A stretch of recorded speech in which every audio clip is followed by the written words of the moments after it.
श्रीमद् भागवत गीता में कहा गया है कि कर्म का सिद्धांत अत्यंत कठोर है। जहाँ व्यक्ति के अच्छे कर्म उसे जीवन को प्रगति की दिशा में ले जाते हैं, वहीं उसके बुरे कर्म उसे पतन की ओर ले जाते हैं। शुभ और अशुभ कर्मों का फल हर एक मनुष्य को भोगना ही पड़ता है। श्रीमद् भागवत गीता में भगवान श्री कृष्ण ने कर्म को प्रधानता देते हुए यहाँ तक स्पष्ट किया है कि व्यक्ति की यात्रा जहाँ से छूटती है या जहाँ से उसकी आयु समाप्त हो जाती है, अगले जन्म में वह वहीं से प्रारंभ होती है। तो आइए जानते हैं कि श्रीमद् भागवत गीता के माध्यम से श्री कृष्ण ने कर्म के सिद्धांत और उसके फलों को कितनी सरलता से समझाया है। नमस्कार दोस्तों, स्वागत है आपका आपके चैनल माइंडफुल गाइड में। श्री कृष्ण ने मनुष्य को संदेश दिया है कि कर्म मुख्य रूप से 3 प्रकार के होते हैं। नंबर 1 क्रियमाण, नंबर 2 संचित और नंबर 3 प्रारब्ध। यहाँ अगर हम इन तीनों ही कर्मों को विस्तार से जाने तो इनमें से अभी वर्तमान में जो कर्म किए जाते हैं वे क्रियमाण कर्म कहलाते हैं। अर्थात जो भी नए कर्म और उनके संस्कार बनते हैं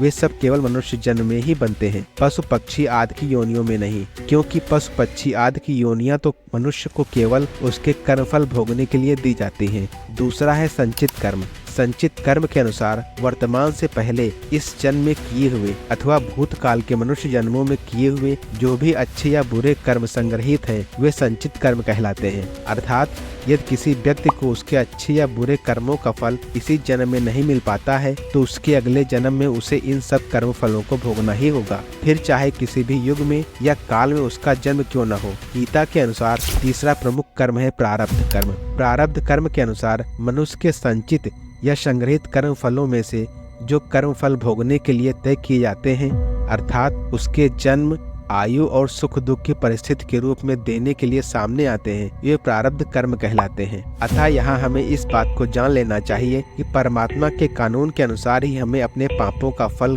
कम या अधिक या फिर आंशिक रूप से भोगना पड़ता है। यदि किसी व्यक्ति की मृत्यु अनायास या अकाल हो जाती है तो उसके कर्मों का वह फल उसे अगले जन्म में ही भोगना पड़ेगा। मनुष्य को ऐसी आशंका कभी नहीं करनी चाहिए कि मेरा पाप तो बहुत छोटा या फिर बहुत कम था लेकिन दंड उससे कहीं अधिक भोगना पड़ रहा है, या फिर जो पाप मैंने किया ही नहीं उसका भी दंड मुझे मिल रहा है। तो इसका कारण यही है कि यह प्रकृति का विधान है कि पाप से अधिक दंड कभी भी किसी को भी नहीं मिलता, लेकिन जो भी दंड मिलता है वह किसी न किसी पाप कर्म का ही परिणाम होता है।